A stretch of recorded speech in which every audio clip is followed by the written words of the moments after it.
IBN 7 हौसला है।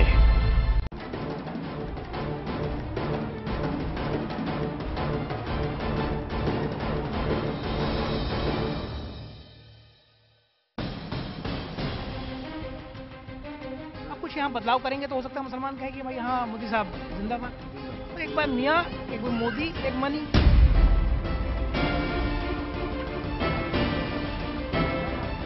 बहुमत से शायद बीजेपी की आएगी, क्योंकि जनता जो है वो शायद बदलाव चाहती है।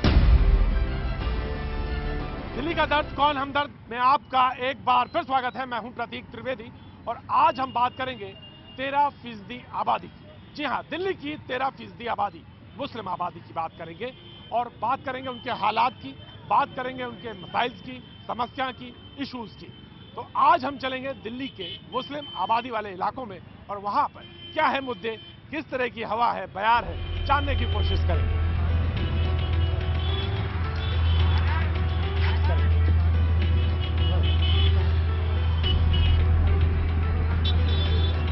यहाँ बिल्कुल एक घनी बस्ती जिसके बीच में हम यहाँ पे मौजूद हैं। सवाल वही हैं और मुद्दे भी वही हैं।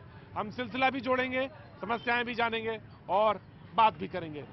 आपको तो दुनिया से लगता है कोई मतलब ही नहीं, नाराज है इतने ज्यादा, क्यों नाराज? ये बोलेंगे मैंने बोलना नहीं आता आपको? अरे ऐसी बात कैसे हो सकती है, जो पेपर पढ़ता है वो बोल भी सकता है। साहब जनाब खड़े होइए। क्या बात है, आपकी तो मुस्कुराहट ही लाख दर्जे की है। साहब आपको क्या लगता है कि कौन सी समस्याएं इस तुर्कमान गेट में, आप कितने साल से आप यहाँ बैठते हैं? यहाँ से 10 साल से बैठ रहा हूँ। 10 साल से। क्या परेशानी है जो सबसे ज्यादा आपको यहाँ पे परेशान करती है? एक तो ट्रैफिक की परेशानी है। ट्रैफिक की परेशानी है। हाँ। और भी कुछ है सर? गंदगी। और ये बताइए, जो पतंग फंसी हुई है, वो जो पतंग फंसी हुई है ऊपर फड़फड़ा रही है, वो किधर की तरफ है? मैंने कुछ नहीं कहा कि चुनाव का हवा क्या है, यहाँ पे ऐसे ही बात करनी पड़ती है। जनाब अगर आप पुरानी दिल्ली में हैं तो अगर आपने सीधा सीधा सवाल पूछा तो वो लोग बुरा मान जाएंगे। आप ऐसे पूछिए कि पतंग जो हवा में फड़फड़ा रही है वो किस तरफ जाएगी? पश्चिम की तरफ। पश्चिम की तरफ जाएगी। अब आप अंदाजा लगाइए साहब, पश्चिम की तरफ जाएगी। बड़े बड़े लोग यहाँ पे लफ्फाज हैं। साहब बताइए हुजूर आली, क्या लगता है इस बार नहीं लगने वाली बात अलग है। लोग कह रहे हैं कि साहब मुसलमानों का वोट तो एक ही तरफ पड़ जाता है। नहीं, एक ही तरफ पड़ता था, लेकिन अब बदकिस्मती से कुछ ऐसे पार्टीज और ऐसे मामले आ गए कि जो डिवीजन करना चाहते हैं मुसलमानों का। अरविंद केजरीवाल तो इतना चिल्ला चिल्ला के अकलितों के लिए इतना बोलते हैं साहब। आम आदमी पार्टी ने 470 सीटों पे इलेक्शन लड़ने के बाद उन्होंने डिसॉल्व क्यों करा कि हम सिर्फ दिल्ली में अपनी सीटें लड़ेंगे? देखिए, बदकिस्मती की बात यह है कि यह कहा जाता है अकलियतों के लिए बोलते हैं। अकलियतों के लिए बोलने वाला अब नहीं चाहिए। वो हमारे फोरफादर्स थे जो बोलने में आ जाते थे। किसी ने कुछ कह दिया, मुलायम सिंह ने कुछ कह दिया, मुस्कुरा के हम उसकी बातों में आ गए। अब हमें मुसलमानों को काम करने वाला पार्टी चाहिए और काम करने वाले लोग चाहिए। ये हकीकत की जमीन है, जरा यहाँ आके देखिए तो पता चलेगा। चीजें बदलनी चाहिए, है ना? हाँ बिल्कुल बदलना चाहिए। हाँ। क्यों ये जो 1 साल जिन्होंने कर दिया पीछे, हाँ। ये तो पीछे चला गया। और इसका बोझ किस पे बढ़ेगा इलेक्शन का? हम आदमियों पे बढ़ेगा, हम सब आदमियों पे बढ़ेगा, जनता पे बढ़ेगा। ये इसका जुर्माना कौन देगा? उसका क्या होगा? 4 दिन में भाग गया, फिर आ जाएगा, फिर कोई बहाने लेके फिर भाग जाएगा। वो तो भगोड़ा हो गया है, परेशान कर रहा है पब्लिक को लच्छेदार बातें कर करके। क्या करना है, देना कांग्रेस को, ये सही कह रहा है वो। बिल्कुल भगोड़ा तो भगोड़ा। सच्चाई बोल रहे हैं? बिल्कुल सच्चाई बोल रहे हैं। हाँ जी, बिल्कुल सच्चाई बोल रहे हैं। सच्चाई बोल रहे हैं, बिल्कुल सच्चाई। हटिए मेरे साथ। वो वो तो नाराज नहीं, वो तो नाराज हैं, मुझसे नाराज हैं और किसी से नाराज नहीं है। मैंने तो आया था बस हालचाल पूछने। मैंने तो आपसे कुछ पूछा? मैंने अभी आप तक से कुछ पूछा? मैंने नहीं पूछा ना। मैंने पूछा चाचा सब ठीक है? हाँ ठीक। बस मैं तो यही पूछने आया था। आप सब ठीक है ना? सब बढ़िया? और काम धंधा सब बढ़िया चल रहा है? चल जाएगा, जब इलेक्शन हो जाएगा तो चलिए। अरे मैंने तो इलेक्शन का नाम ही नहीं लिया। आप ही ने नाम है इलेक्शन का। मैंने तो पूछा बस अब ठीक ठाक है? हाँ ठीक है। पर वोट डालने जरूर जाना चाचा, हैं? वोट डालने जरूर जाना। तुम बताओ किसे डालें? जो आपकी तकदीर और आपके मुस्तकबिल को बदल सके, ऐसे आदमी को वोट डालो। बस ठीक है, हो गई बात। गलत कहा मैंने? बिल्कुल सही है। बस यही बात कहनी थी मुझे, और कौन सी बात कहनी थी मुझे? कोई बहुत बड़ी लंबी चौड़ी थोड़ी ना बात करनी थी। जो नाराज है अलबत्ता मुझसे नाराज है। हमसे बात करना चाहते हैं? अच्छा मैं चला जाता हूँ। अरे रुक जाओ भाई, रिक्शा वाले भाई। हाँ सलाम वालेकुम। बस मैं ये पूछ रहा था कि इस तुर्कमान गेट की समस्याएं रही हैं, बहुत सारी परेशानियां रही हैं। उन परेशानियों के बाबत तमाम लोग वादे करते हैं, फिर वादे करके चले जाते हैं। आपको लगता है कि इस बार कुछ नया होना चाहिए? बदलाव होगा, बिल्कुल बदलाव होगा। और इस वक्त जो लहर चल रही है वो भारतीय जनता पार्टी की चल रही है, ऊपर भी, नीचे भी और बीच में भी, विधानसभा भी। और यहाँ पे जो लहर चल रही है जबरदस्त, शकील अंजुम की चल रही है, जीतेगा। और पूरी दिल्ली जो है वो बहुमत से शायद बीजेपी की आएगी, क्योंकि जनता जो है वो बदलाव चाहती है। सबको देख लिया। लोग कहते हैं कि थोड़ा सा जो वोट है वो इस बार स्ट्रेटेजिक होगा, बहुत ही इस मामले में डाला जाएगा कि कैसे, लोग कहते हैं मोदी का एक हवा है, मोदी को डरा के मुसलमानों को एक जगह कर लिया जाता है, ऐसा लोग कहते हैं। नहीं, ऐसा तो मुझे नजर नहीं आ रहा। आज का लड़का जो है वो बहुत पढ़ा लिखा है, समझदार है, उसको कुछ बताने की और समझाने की जरूरत नहीं होती, वो खुद ही समझता है हर चीज को, और वो समझा हुआ है कि हमें क्या करना है। और उस करने के अंदर जो है बीजेपी पार्टी क्लियर नजर आ रही है निकलती हुई, उसको कोई रोक नहीं सकता। मसाला खा लिया तुमने? है मसाला खाना अच्छी बात नहीं है जनाब। और भाई तुम बताओ भाई, क्या नाम है आपका? मोहम्मद अदीब। जी बताइए साहब, क्या लगता है? हमें तो ये लगता है कि केजरीवाल आए। केजरीवाल आए? ये गए क्यों है वापिस आके? केजरीवाल आए आपको लगता है? ये तो ये कह रहा है केजरीवाल गया क्यों, केजरीवाल क्यों आए वापिस? अच्छा, केजरीवाल गए क्यों? गए क्यों वापिस? आए थे जब बनाने पार्टी बनाने के बाद इतने बड़े बड़े वादे किए थे, गए क्यों वापिस? अच्छा, तो इतने बड़े बड़े वादे किए तो गए क्यों? उसको तो क्या ना, क्या उम्र है आपकी? 18 साल। 18 साल, तो वोट है इस बार? निभाना चाहिए था, निभाना चाहिए था, उसे निभाना चाहिए था। मैंने तो अभी कहा कि बच्चे पढ़े लिखे हैं, आज के बच्चे समझदार हैं, वो खुद ही क्या में क्वेश्चन कर लेते हैं और सब आंसर ले लेते हैं। देखिए अभी बच्चा आपके सामने मौजूद है, एग्जाम्पल है सामने आपके। केजरीवाल गया क्यों? केजरीवाल गया क्यों? किरण बेदी काम होगा ये दिल्ली के लिए। हाँ, उन्होंने देखा है और संभाला है। जब वो नारे लगाती थी वो जब सही थी, अब ये केजरीवाल सही नहीं है। क्यों नहीं है? केजरीवाल सही है भाई। किरण बेदी आनी चाहिए। केजरीवाल आना चाहिए। जी, तमाम लोग तमाम तरह से बातें। और यहाँ पर इस वक्त जो तुर्कमान गेट में मैं मौजूद हूँ, तमाम लोग मुद्दे जोड़ रहे हैं।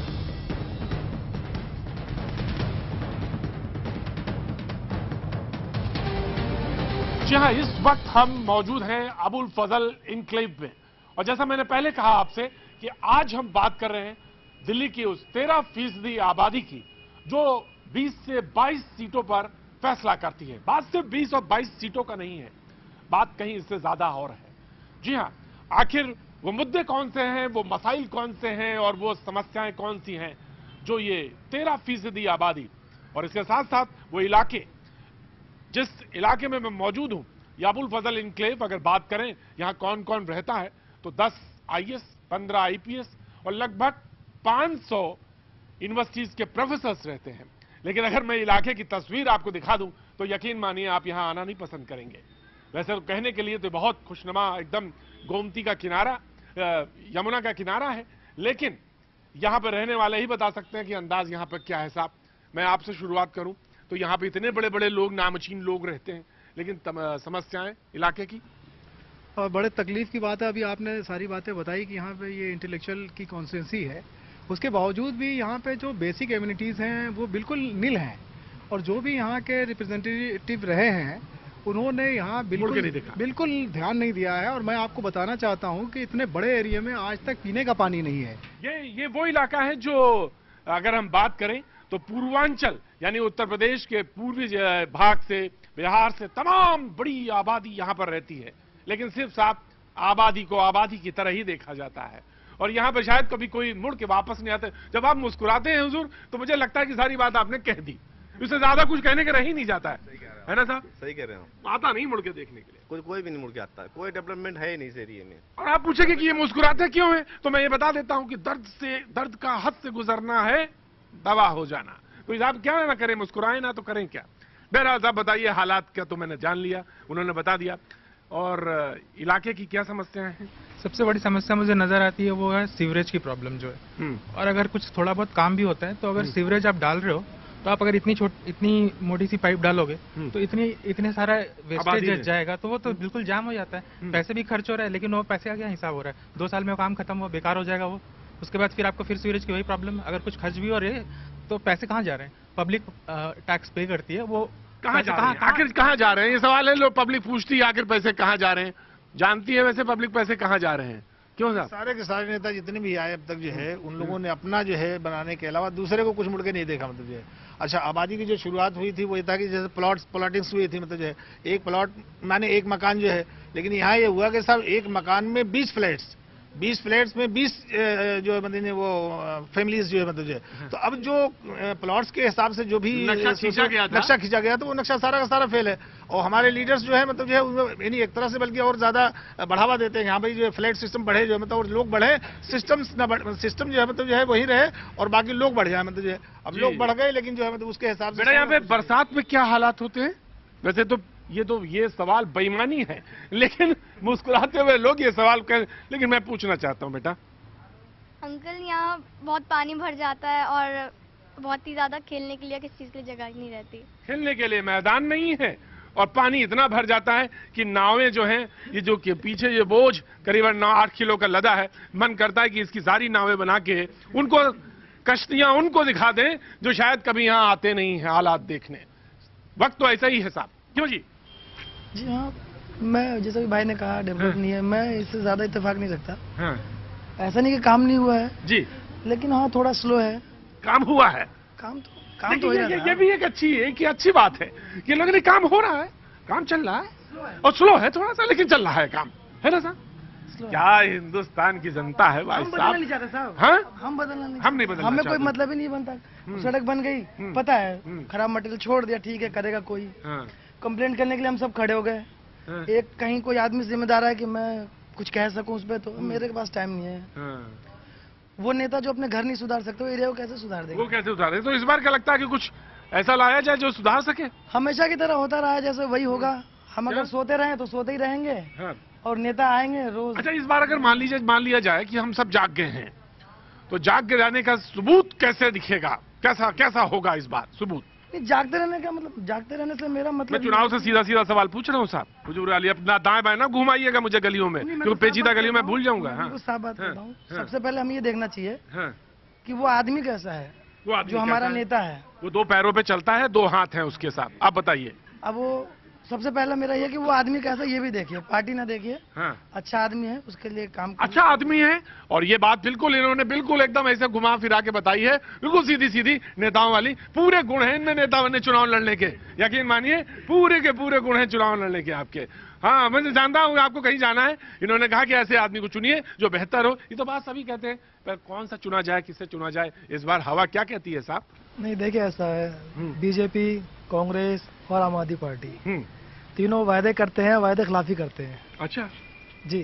तो पढ़ा लिखा कोई नेता हो तो पब्लिक को समझ सके, पब्लिक की समस्याओं को समझ सके और उनका हल कर सके। अब इस हिस्से में आता हूँ, आपका नाम बताइए।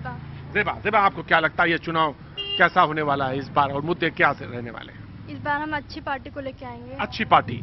लोगों ने तमाम पार्टियां बताई, लेकिन आपने बहुत अच्छा नाम लिया, अच्छी पार्टी। अच्छी पार्टी से मतलब जब मैं समझूं तो क्या है?